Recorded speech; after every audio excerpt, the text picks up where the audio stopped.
Donc Celesta Lab, c'est une société déjà qui a une vingtaine d'années. C'est un laboratoire d'études et d'analyse des sols, mais spécialisé dans l'étude de la fertilité biologique. Alors l'historique de tout ça, c'est qu'au départ, ma formation, c'est une formation de chercheur en microbiologie des sols. Et donc l'idée, il y a une vingtaine d'années, c'était de créer un laboratoire qui venait compléter les outils de diagnostic classiques de fertilité physique et chimique, on en discutera, par des indicateurs de qualité biologique du sol. Voilà, donc c'était l'idée. Donc maintenant, ce que l'on fait, nous, on a un métier qui est très transversal, soit au niveau des secteurs d'activité, puisqu'on travaille aussi bien avec les greenkeepers, puisqu'on est là aujourd'hui, qu'avec des systèmes de grande culture, avec les céréaliers, ou avec des systèmes, aussi tout ce qui est revégétalisation, par exemple, des cultures en montagne. Donc on travaille dans des secteurs d'activité, d'exploitation très différents. Et puis au sein même de l'activité du laboratoire, on a trois métiers, qui est un métier de diagnostic, qui est la valorisation des outils d'analyse biologique. C'est un métier aussi d'étude à façon. Venant de mon historique de chercheur, on fait de l'étude à façon autour de la dynamique des matières organiques et des biostimulants. Voilà.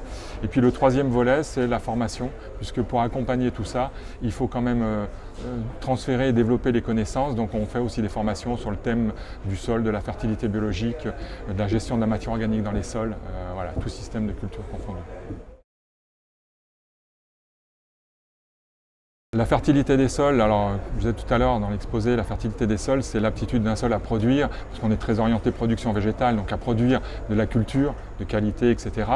Quand on rentre dans les composantes, en fait, on découpe la fertilité globale comme les résultantes de différentes fertilités. Et donc on a trois fertilités dans un sol qui vont interagir les unes avec les autres. La fertilité physique, pour tout ce qui était état structural, stabilité structurale, porosité du sol. On a la fertilité chimique, en fait, c'est pas forcément la plus ancienne, mais c'est celle qui a été le plus étudiée, parce que la chimie, ça fait 250 ans, et qu'il y a à peu près 50 ans qu'il y a des laboratoires d'analyse chimique qui se sont développés. Donc du coup, on mesure assez bien en routine les éléments disponibles pour les cultures, phosphore, potasse, etc., le pH du sol. Donc ça, c'est la partie fertilité chimique. Et le dernier volet, qui est un peu la nouveauté qu'on a développée, qui était un peu l'inconnu, c'est cette fertilité biologique, voilà, qui est en fait qu'on a développé à travers des indicateurs qui viennent directement du monde de la recherche et qu'on a amalgamé, parce que dans la recherche, il y a des spécialistes de chacun des indicateurs, mais nous, on les a amalgamés pour avoir un diagnostic plus synthétique et plus puissant. Voilà. Alors les indicateurs qu'on a développés en termes de fertilité biologique, ils sont de l'ordre de 3.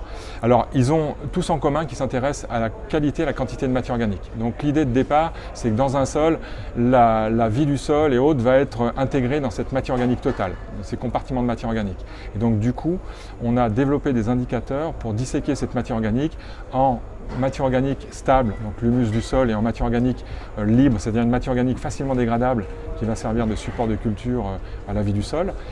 Ensuite, la matière organique peut être sous forme vivante, donc on peut doser la quantité de vie dans le sol. En fait, c'est les quantités de microbes. Au niveau du laboratoire, on travaille sur des indicateurs, on va dire microscopiques. Donc l'idée, c'est d'extraire et doser la quantité de microbes du sol, c'est ce qu'on appelle la mesure de la biomasse microbienne.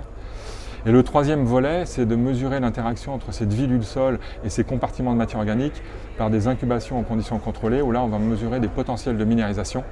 Donc centré beaucoup sur la minéralisation du carbone, qui est un indice de biodégradabilité de la matière organique, et la minéralisation de l'azote, où là, ça se traduit directement en fourniture d'azote pour la culture, fourniture d'azote pour les gazons.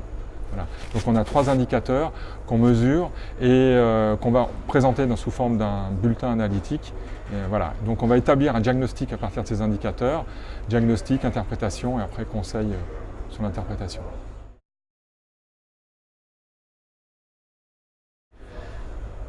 Alors, les types de sols. Il y a 3-4 catégories de sols. J'en ai pas parlé de cours d'exposé, mais les greenkeepers le savent bien, puisqu'ils ont, en termes d'intensité, je vais les classer en termes d'intensité de travail, en partant du moins travaillé au plus travaillé, enfin plus travaillé en tout cas les plus surveillés. Les moins, voilà, les ROF. Les ROF, c'est les zones où il y a peu d'interaction entre guillemets avec le jeu. Donc finalement, ces zones-là, on va se rapprocher de sols naturels parce qu'on n'a pas de grande exigence de praticabilité. Donc du coup, on peut retrouver des sols naturels ou assez proches qui vont être un petit peu enrichis en sol. Donc là, finalement, on a un petit peu le sol de départ en fonction de l'historique de la création du golf. On va se rapprocher d'un sol naturel. Ensuite, on va avoir des zones, le fairway, où là, on va un peu plus circuler. Pas trop, donc généralement c'est des sols naturels qu'on va amender en sable, toujours avec le souci d'avoir un peu plus de porosité, de drainage, amener du drainage au sol. L'ennemi premier étant l'eau et l'accumulation d'eau. On va avoir après les zones de départ qui sont des zones quand même un peu plus intensives. Donc ces zones-là, on commence à être plus attentif à la structure, plus attentif aussi à la fertilisation. Mais l'avantage du départ, c'est qu'on circule au niveau du départ. Alors que le dernier volet, c'est le green. Alors le green, c'est la zone la plus artificialisée. C'est la zone aussi la plus intensive parce que plus on se rapproche entre guillemets du trou et plus on va entre guillemets piétiner, circuler. Et donc là, on a des zones complètement artificialisées, surtout depuis les 30 dernières années, depuis que l'USGA a préconisé, on va dire, un substrat pour servir de support. Et là, on va retrouver en fait un topsoil qui va être du sable à 95% sur une base drainante, et puis on va aller au fin fond vers le sol naturel avec des drains. Voilà.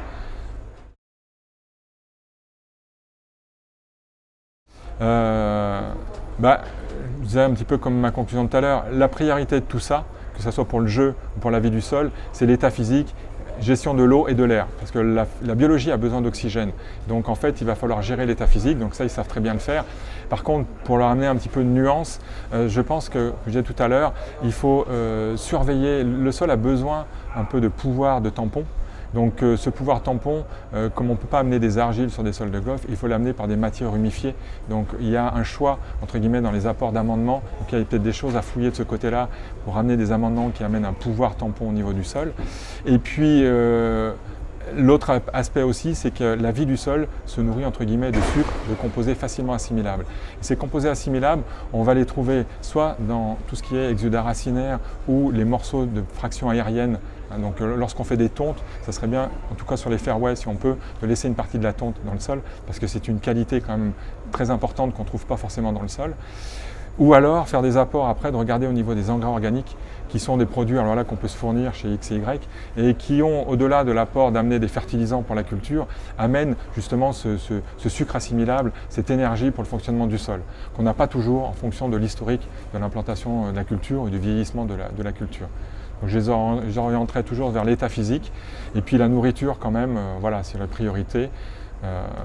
Puis bon, après, là, ça va être le vaste débat de l'après-midi sur les phytosanitaires et les possibilités de l'alternatif.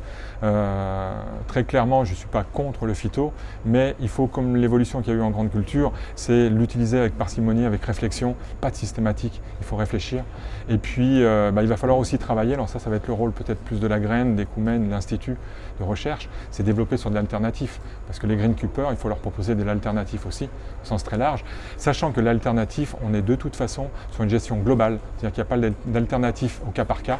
On ne va pas substituer un phyto par une autre solution alternative, mais par une solution globale qui va reprendre l'état physique, l'état chimique et l'état biologique. Voilà, ça va être sur ces trois piliers qu'il va falloir jouer. Donc au final, plus de matière grise, parce que ça va être ça, la finalité de la culture, c'est de la matière grise. Et ou pour le greenkeeper, de l'accompagnement avec des gens, des métiers spécifiques, un petit peu comme nous, on est spécialisé sur cette fertilité biologique, d'autres vont être plus spécialisés sur les amendements, sur l'état physique. Voilà. Faire intervenir des gens plus spécialisés pour au final avoir entre guillemets plus de matière grise pour solutionner un problème par des solutions plus complexes. Voilà.